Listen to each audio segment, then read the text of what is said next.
Hello. So I have built a distributed job scheduler. There are not many good job schedulers which allows you custom execution of tasks.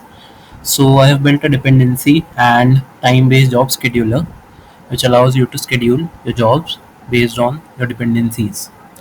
So before executing the task on the website which I built, I'll be explaining how does the system work.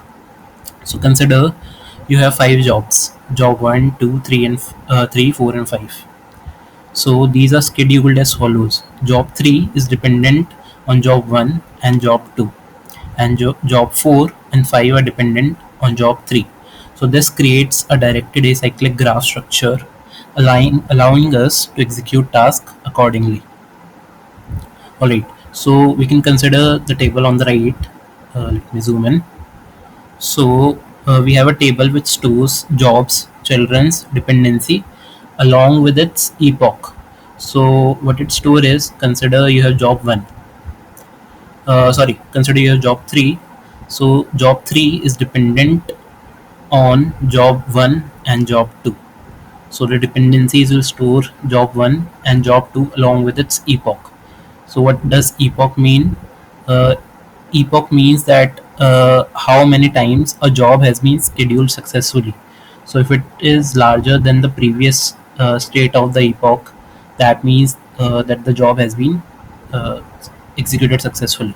So if both the dependencies are correct, then we can execute the job number 3.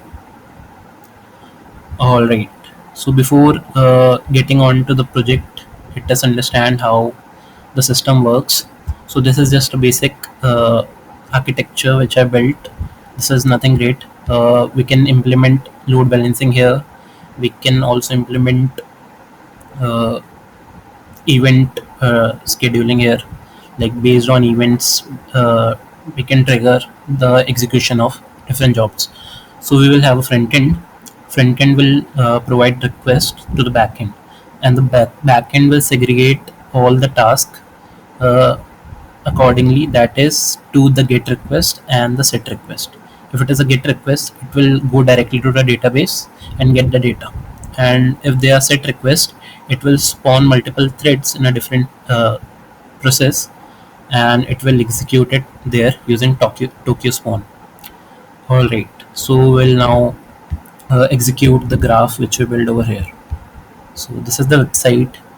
So consider we can create a group which will contain all the job IDs.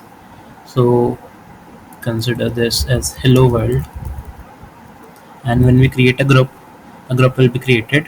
When we click on it, so it asks us to enter the cron jobs.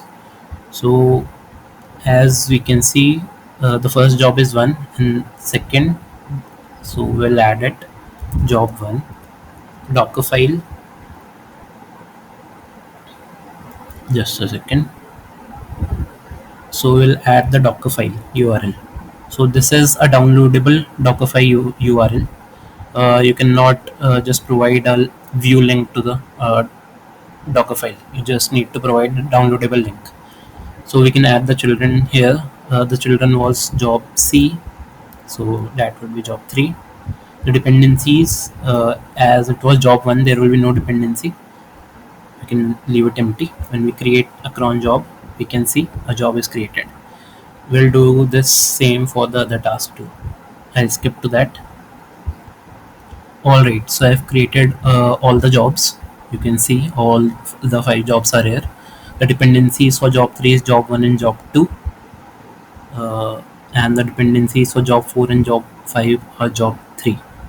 So when we try to execute all the cron jobs in this particular group, that is hello world, it will tell us the status of the task which are getting executed.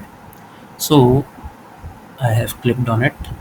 So it says that job 1 and job 2 are running currently, as they were the first task. As they have been completed, it shifts on to the third, and when the third completes, it shifts on to the 4 and 5.